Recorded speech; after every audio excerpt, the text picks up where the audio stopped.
오늘은 영원한 복음 요한계시록 7번째 시간으로 오늘도 제목이 좀 상당히 깁니다. 그러나 이 긴 제목 속에 이 말씀의 의미가 깊이 함유되어 있기 때문에 일부러 제목을 축약하지 않았습니다. 오늘은 영원한 복음 요한계시록 7번째 시간으로 시온성이 나타나는 날, 하나님과 당신의 백성이 나타난다라는 제목으로 말씀의 은혜를 나누겠습니다. 우리가 요한계시록 21장 1절 5절의 말씀을 보면은 거룩한 성 새 예루살렘이 하나님께로부터 하늘에서 내려옵니다. 그것이 실제 건물이 내려오는 것인가? 그래서 그 의미를 이해하기 위해서는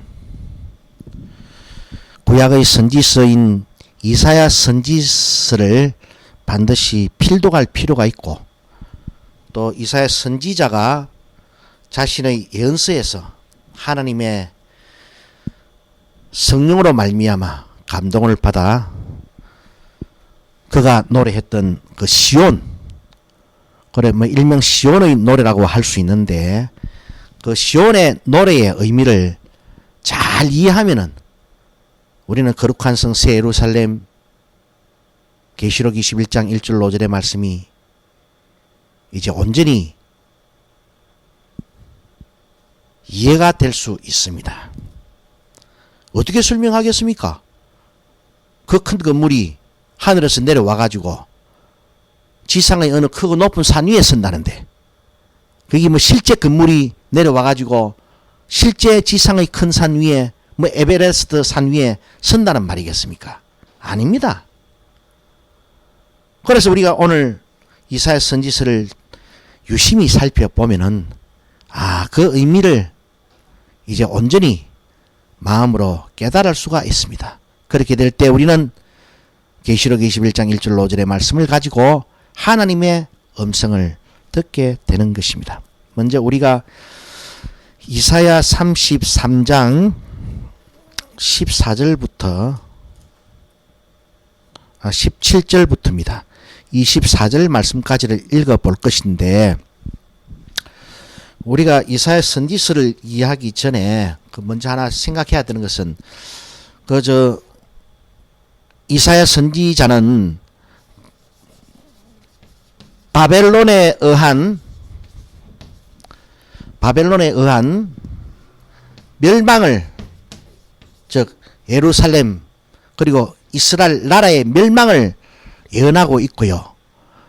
그래서 이 멸망만을 예언하고 있는 것이 아니라 다시 이 바벨론의 이 속박과 정복으로부터 자유해지는, 구원을 받는 그 날을 또다시 예언을 합니다. 그래서 이 멸망만을 예언한 것이 아니고 해방과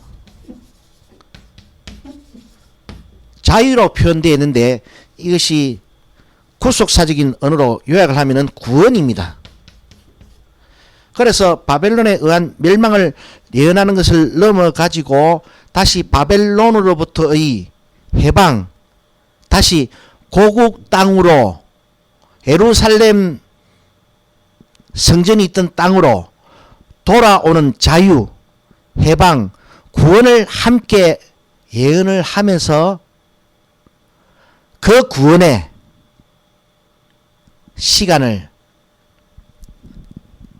70년의 포로 기간으로 한정해 놓은 것이 아니고 예수 그리스도 안에서의 구원으로까지 확대 예언을 해 놓았습니다. 이 논점을 잘 이해를 해야 이사야 선지서를 온전히 이해할 수 있고, 이사야 선지서를 온전히 이해하면은요, 거룩한 성 예루살렘이 요한계시록 21장 1절 5절에서 하늘에서 하나님께로부터 내려온다는 이런 말을 가지고 황당한 해석 안 하게 됩니다. 또 그런 해석을 믿지 않게 됩니다. 그런 해석을 하지 않게 되고 그런 해석을 믿지 않게 되면은 자동으로 그 환상, 그 장면을 통해서 우리는 잊혀졌던 선지자들의 예언을 복원할 수가 있습니다. 선지자들의 예언을 복원할 수 있다는 것은 하나님의 음성을 다시 들을 수가 있다는 것이에요. 왜 그런가? 여러분 한번 지켜보십시오. 그래, 여하튼 바벨론에 의한 멸망과 다시 이 구원까지를 예언을 하는데 이 70년 바벨론 포로 시간이 70년 아닙니까? 70년 후에 해방만을 이야기하는 것이 아니고 요거는 그냥 잠시 던져주는 맛배기에 불과하고 이사야 선지자는 이 70년 후에 해방을 통해서 예수 그리스도 안에서의 영원한 해방, 영원한 자유, 영원한 구원을 노래하고 있습니다. 제가 오늘 시온성이 나타나는 날, 하나님과 당신의 백성이 나타난다 라고 제목을 붙였는데요. 이게 다시 이제 사도 바울의 신학으로 접목이 되면은요, 나타난다라는 이 하나 의미를 가지고도 우리가 저번에 봤잖아요. 사도 바울의 교회론이 에베소서 2장 20절로 22절의 말씀에서 그 사도 바울이 가졌던 2000년 전의 교회론은 성전 건물 공사를 말하는 것이 아니었습니다. 유대인과 구원받을 이방인의 충만한 수가 하나님께로 돌아오는 것.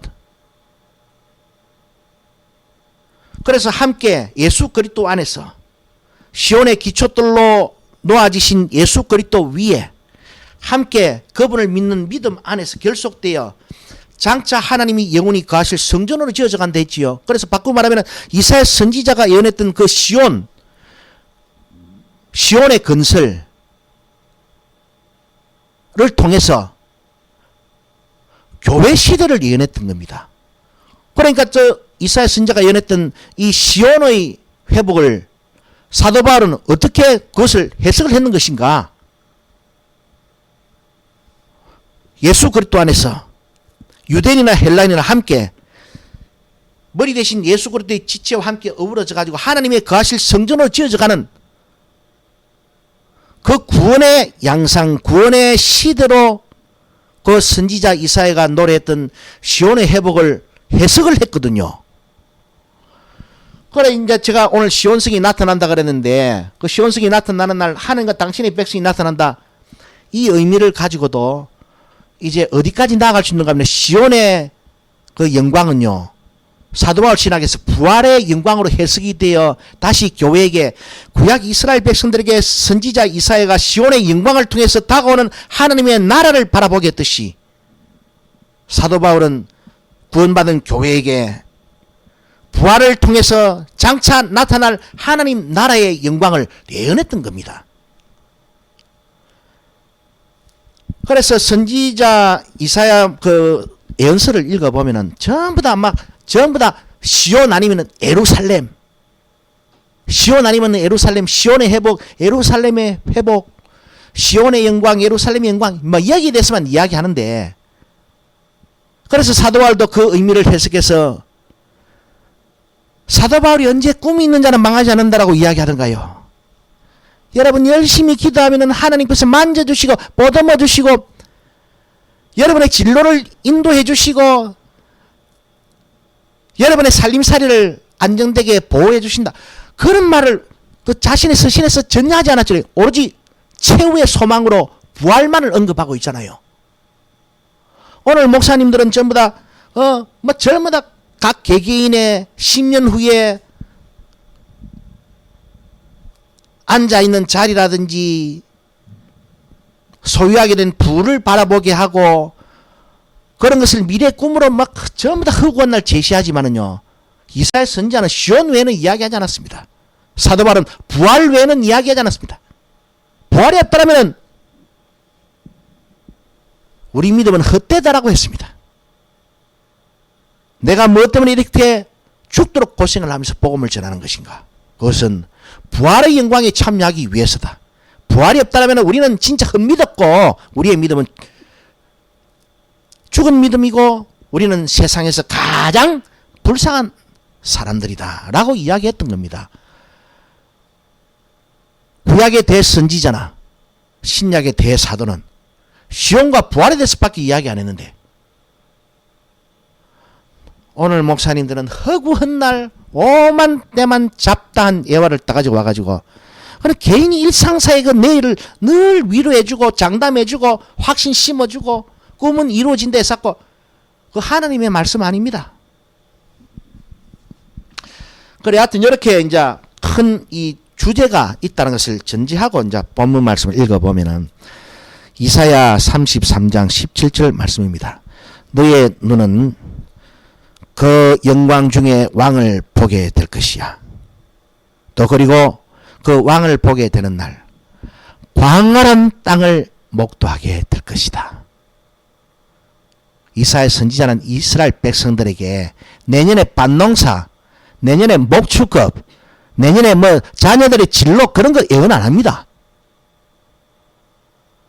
고난당하는 이스라엘이여 그 가운데 그루터기로 남은 자들이여 너희는 장차 광활한 땅을 목도하게 될 것이야.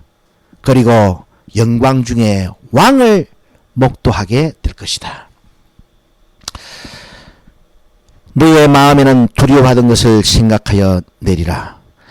계산하던 자가 어디 있느냐? 공세를 청량하던 자가 어디 있느냐? 망대를 계수하던 자가 어디 있느냐? 네가 강포한 백성을 다시 보지 아니하리라. 자, 강포한 백성을 다시 보지 아니하라는 것은 원수 바벨론을 이제는 두 번 다시 보지 않게 될 것이다. 그래서 바벨론에서의 구원을 예언하고 있지요. 바벨론에서의 구원을 예언하고 있으면서 동시에 그날에 강포한 백성을 다시 보지 않게 되는 날, 곧 바벨론에서 해방되는 날, 그날에 너희는 영광 중에 왕을 목도하게 될 것이다. 그리고 광활한 땅을 목도하게 될 것이다.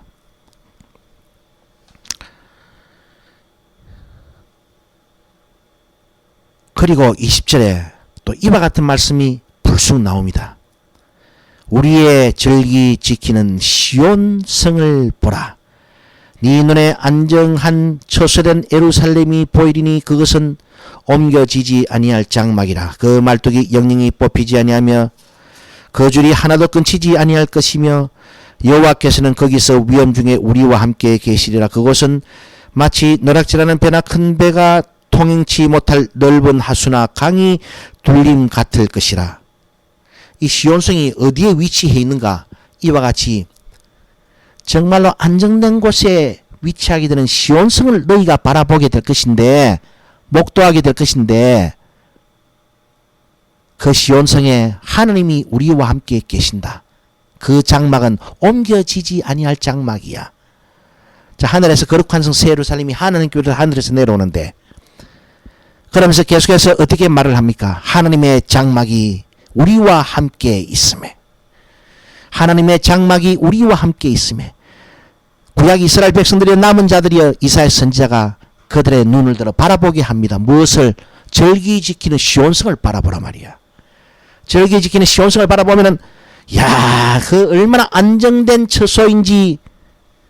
그 장막은 말뚝이 옮겨지지 않는다. 너무나 튼튼해가지고 그 절기 지키는 말뚝이 튼튼한 시온성 안에서 우리는 하나님과 함께 거하게 될 것이야.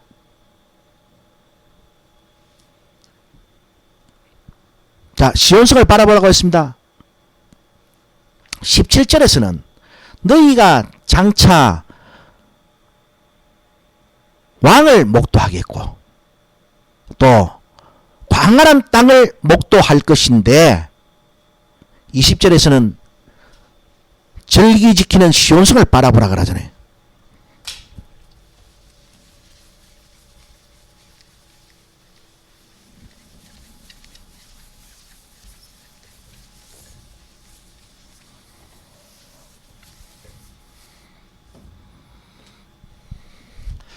(17절) 바라보라. 뭐를 보게 될 것이라고? 왕과 광활한 땅. 20절에 바라보라. 뭐를? 시온성.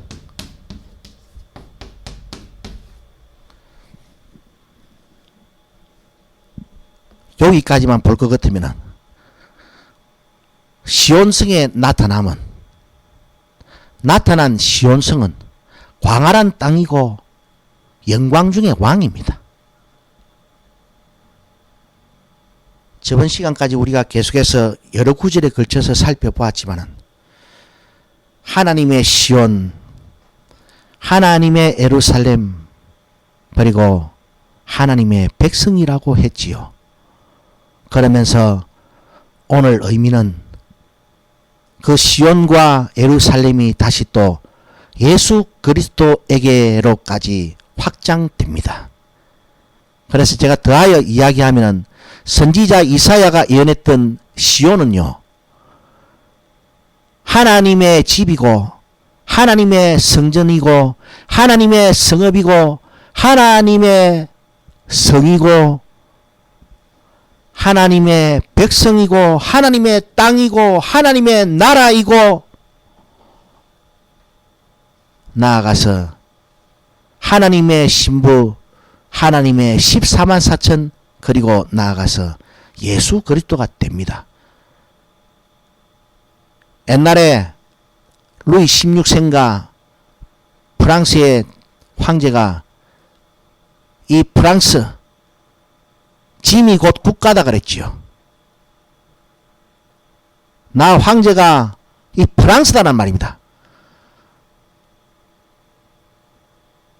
짐은 곧 국가이면서 너 백성 전부 다입니다.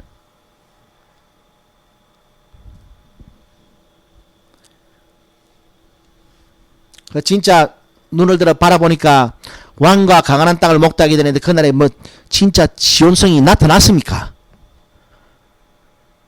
시온성이 나타난다는 말은 실제 건물이 나타난다는 말이 아니고 하나님이 나타난다는 것입니다. 그리고 하나님의 땅, 하나님의 나라가 나타난다는 말입니다. 그리고 또 나아가서 계속해서 읽어보면은요,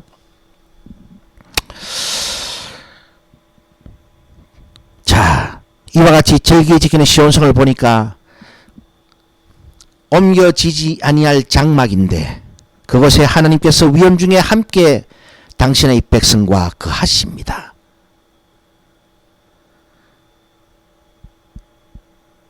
과거에는 23절 너희의 돛대줄이 풀렸었고 돛대 밑을 튼튼히 하지 못하였었고 돛을 달지 못하였느니라. 때가 되면 많은 재물을 탈취하여 나누리니 저는 자도 그 재물을 취할 것이며. 여기서는요, 구약에서 이 재물을 취하게 된다는 말은요, 이 전리품을 취득하게 된다는 말인데, 구약에서 대목 보는 이 장사날은요, 이웃 약소국가를 때려 부숴가지고 그 짜에 있는 소유된 모든 물품을 승리자가 가져가는 것, 그것이 전리품이고 거의 탈취물입니다.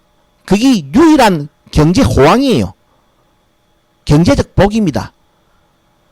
그런데 이와 같이 시온성을 바라보게 되는 날, 이 시온성이 나타나는 날, 너희들이 그전에는 이 돛대 줄이 튼튼하지 못하였고 돛대 밑이 빵과 뻥 나 있었는데, 그러나 그날에 뭐 돛대 줄이 뭐 튼튼하게 된다, 뭐 돛대 밑에 빵꾸 났던 게 메워진다, 이렇게 말을 하고 있는 게 아니고 탈취물을 나누게 된다 이렇게 이야기하지요.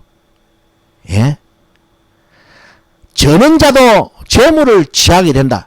그런데 실제 재물을 취하게 됐을까요? 여러분이 생각 좋아하는, 여러분이 뭐 정말로 막 기대하기 좋아하는 뭐 검은 보화를 가지게 된다는 말입니까? 아닙니다, 여러분. 그 말을 통해서 24절의 말씀을 예언하고 있는 거예요. 자, 24절 그 거민은 내가 병들어 너라 하지 아니할 것이라. 거기 거하는 백성이 사죄함을 얻으리라.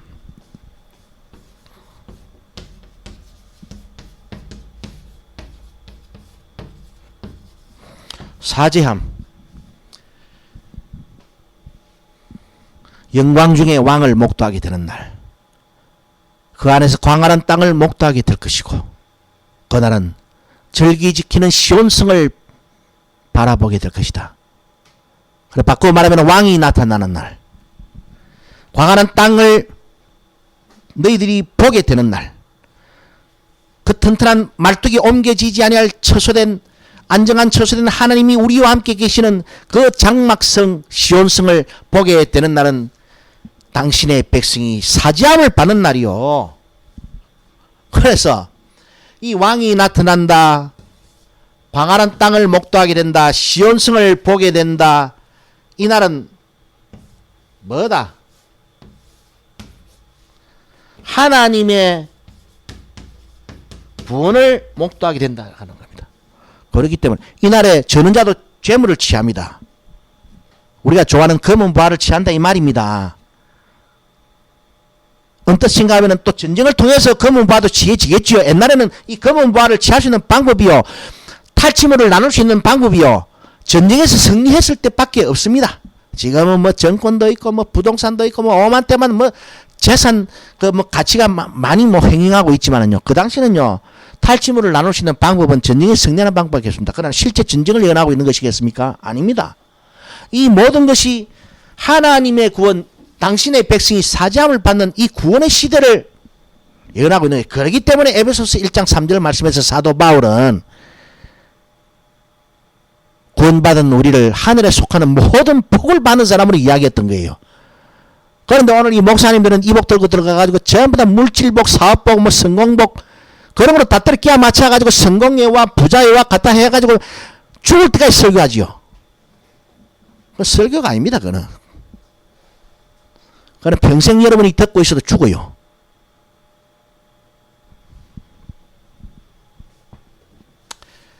자, 그래서 이제 또 계속해서 나아가 봅니다.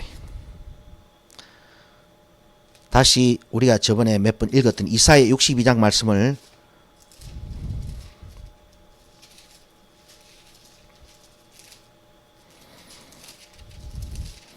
이 33장 17절로 24절 말씀을 온전히 이해하고 나서도 다시 또 우리가 이사야 62장 1절과 3절 그리고 11절부터 12절 말씀까지 읽어보면요, 그 의미가 더 확실히 와닿습니다. 하나님은 이와 같이 당신의 구원, 당신의 시온, 당신의 백성, 당신의 구원받은 14만 4천이 나타나기까지 쉬지 않고 일을 하시는데 말입니다. 당신의 집을 지으려고, 이것이 지으려고 하는 당신의 집 아닙니까? 이런 나라와 을을 위해서 일을 하시는데 오늘 교회라는 것들은 전부 다 단체로 모여 앉아가지고 말입니다. 사도 바울이 배설물로 무린 똥을 갖다가 꿈으로 퍼먹으면서 전부 다 뭐 이 땅에 뭐 장막집 튼튼하게 만들고 자기들 안정된 노후 만드는데 혈안이 돼가지고 말입니다. 거기다 예수 이름 다 갖다 붙여버리고, 여러분이 정말로 하나님의 DNA를 가진 사람이라면요, 하나님의 집 짓는 공사에 함께 일을 해야지. 어디 뭐 당신 10년도 살지 못할 뭐 강남 아파트를 분양받기 위해서 일을 합니까? 나는 그런 적 없다 할 거예요. 그게 그겁니다. 왜? 평생 땀 흘려 모은 돈 가지고 남들보다 잘 사는 아파트, 남들보다 명성 있는 메이크 아파트 들어가 볼게라고 하면 눈에 불을 켜고 사는 삶이 자체가 그게 하나님의 집을 위해서 산 게 아니고 지 집을 위해서 산 거예요. 그 사람 구원 못 받습니다. 그 사람 어떻게 구원받을 생각을 합니까? 그래서 주님께서도 나라와 을을 구하라 안 그럽니까? 나라와 을을 구하라니까 뭐를 구하는지 압니까? 요한계시록을 반복해서 열심히 들어보면은 진짜 자동으로, 그래 죽은 분은 밤새도록 할 기도가 아니고 주기도문처럼 간략해도 나라와 을을 구하는 기도의 본질이 여러분의 영혼 속에 뿌리 내리게 되는 거예요. 이사야 62장 1절로 2절의 말씀을 보니까 나는 시온의 공의가 빛같이 예루살렘의 구원이 햇불같이 나타나도록 시온을 위하여 잠잠하지 않으며 예루살렘을 위하여 쉬지 아니할 것인즉 열왕이 네 공의를 열왕이 다 네 영광을 볼 것이요 너는 여호와의 입으로 정하실 새 이름으로 일컬음이 될 것이며 너는 또 여호와의 손에 아름다운 멸류관 네 하나님의 손에 왕관이 될 것이라. 그날에 4절 말씀 후반절을 보니까 네 땅이 결혼한 바가 될 것임이니라.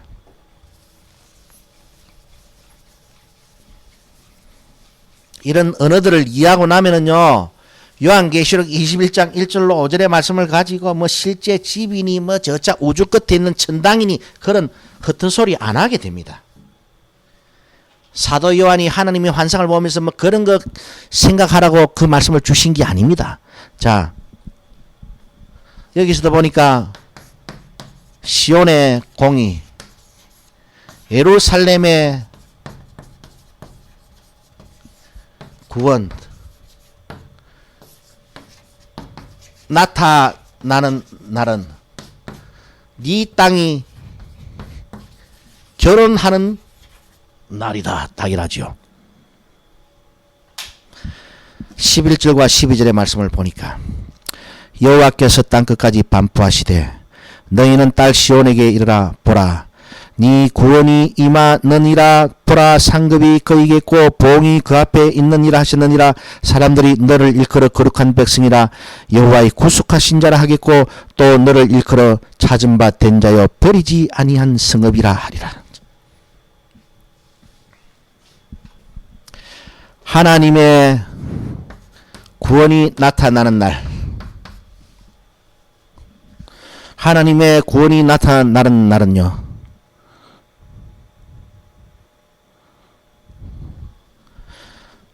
(12절을) 보니까 거룩한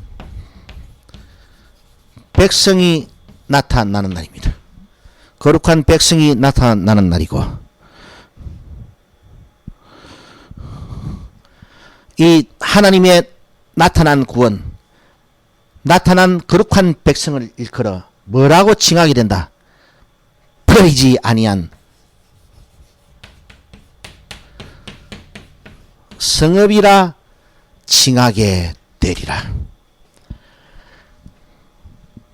말씀의 의미가 그렇지 않습니까? 하나님의 구원이 나타나는 날, 그날에 너희 즉 시온 이꼬로 예루살렘은 거룩한 백성이라 칭함을 받을 것이야. 그날에 하나님의 구원이 나타나는 날, 너희가 즉 시온 예루살렘이 거룩한 백성이라 칭함을 받는 날, 너희는 또한 뭐라고 칭함을 받을 것이다? 버리지 않은 성읍이라 칭함을 받을 것이다.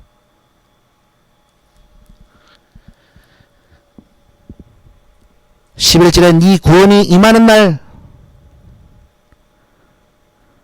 (12절에) 너를 일컬어 시온 곧 예루살렘을 일컬어 거룩한 백성이라 칭하게 될 것인데 그들이 구속한 자라 일컬음을 받게 될 것이다. 그래서 구속이 완성되는 거요. 그래서 사도 바울의 그 서신에서 구원과 구속이라는 의미를 이해하려고 하면은 사도 바울이 이해했던 구원의 개념과 사도 바울이 이해했던 구속의 개념이 다 이 이사야 선지자의 시온 신학에서 나왔습니다. 시온 신학에서 나왔습니다. 그래서 바꿔 말하면 이사야 선지자의 시온 신학은 사도 바울의 구원론과 밀접하게 관련 있고 똑같습니다. 단어만 다르다 뿐이지. 자, 여기서도 분명히 이제 칭해 놨잖아요. 그 성읍은 즉 나타난 하나님의 구원, 하나님의 성읍, 하나님의 백성. 그래서 요한계시록 21장 1절 5절의 말씀에서 거룩한 성 새 예루살렘이 하나님께로부터 하늘에서 내려오는데 하나님의 장막이 사람들과 함께 있음에 그렇기 때문에 그것은 옮겨지지 아니할 장막인 겁니다. 그걸 바꾸어 말하면 거룩한 성 새 예루살렘이 하늘에서 하나님께로 내려오는 날, 이사야 선지자가 이사야 선지서 33장 17절 이하에서 예언했던 시온성 옮겨지지 아니할 장막의 그 위대한 꿈은 그날에 우리의 구원이 완성이 되고 사도 바울이 그토록 열망했던 모모의 구속이 실현되는 거예요.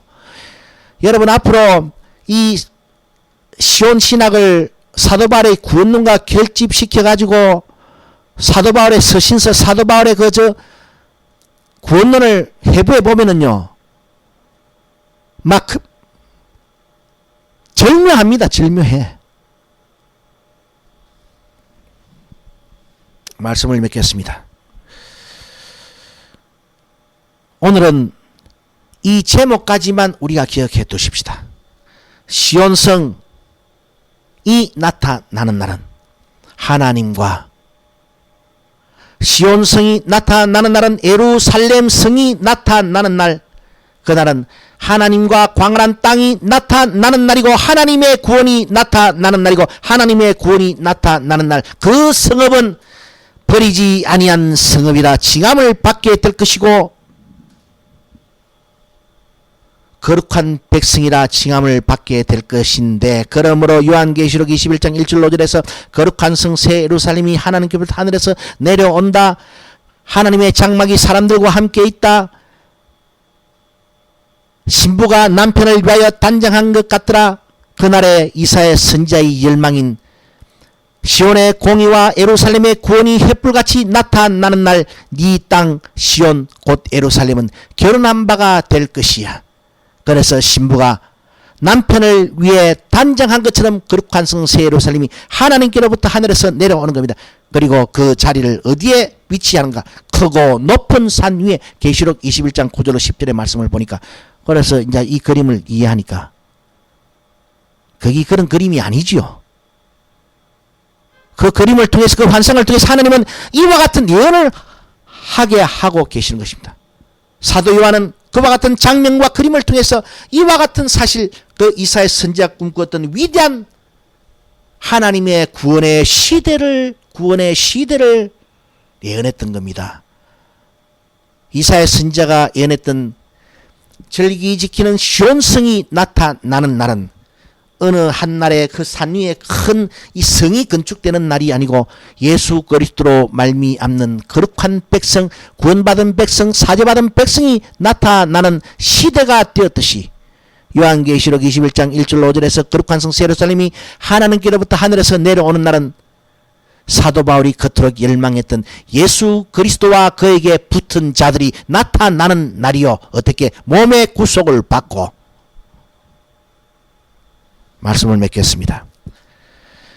여러분의 집착만에 너무 혈안되지 마세요. 나는 하나님을 위해서 열심히 산다라고 아무리 아우성을 쳐도요,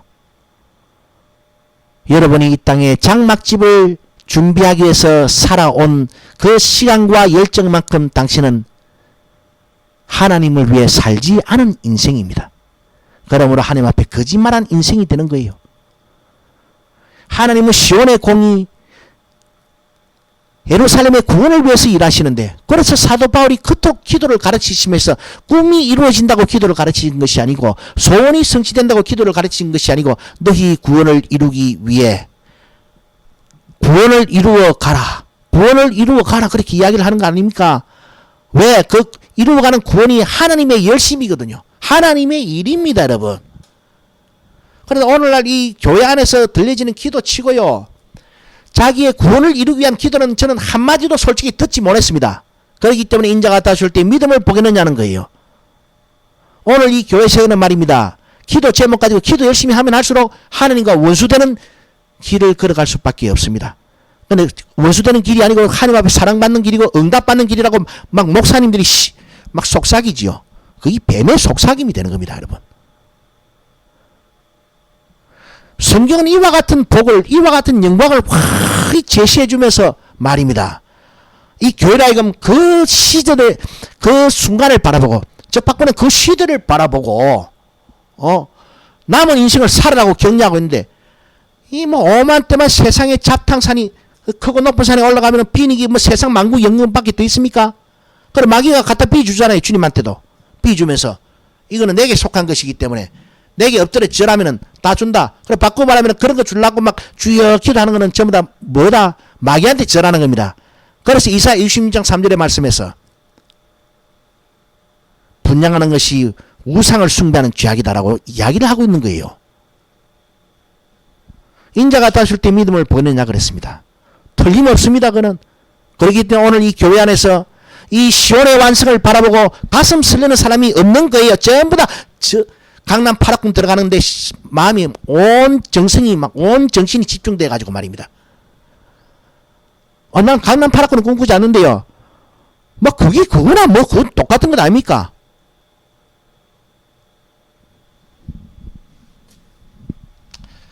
다시 한번 거룩한 성 새 예루살렘이 하나님께로부터 하늘에서 내려오는 환상을 통해서 우리의 소망을 점검하시고 우리의 기도를 점검하시고 우리의 믿음을 점검하시고 다시 한번 하나님의 열심에 동참하는 하나님의 일에 동참하는 하나님의 열망에 부합하는 참된 믿음의 이한 교회가 되시기를 주님의 이름으로 축원합니다.